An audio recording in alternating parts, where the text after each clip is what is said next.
حضرت موسیٰ رضی اللہ عنہ روایت کرتے ہیں، نبی کریم صلی اللہ علیہ وسلم نے ارشاد فرمایا، اللہ تعالیٰ ظالم کو مہلت تو دیتا ہے لیکن جب اس پر گرفت فرماتا ہے تو وہ بھاگ نہیں سکتا۔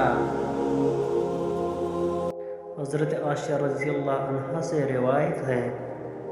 کہ نبی کریم صلی اللہ علیہ وسلم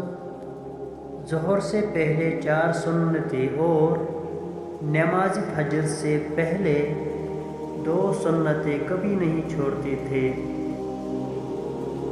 رسول اللہ صلی اللہ علیہ وسلم نے فرمایا، یہ دین ہمیشہ قائم رہے گا اور مسلمانوں کی ایک جماعت اس دین کی خاطر مسلسل جنگ کرتی رہے گی یہاں تک کہ قیامت آ جائے گی۔ رسول اللہ صلی اللہ علیہ وسلم نے ارشاد فرمایا، ابو بکر میری امت میں سب سے زیادہ رحم کرنے والا، عمر خطاب اللہ کے دین میں سختی کرنے والا، عثمانی غنی سب سے زیادہ سچی حیا والے، مولا علی زیادہ بہتر فیصلہ کرنے والے۔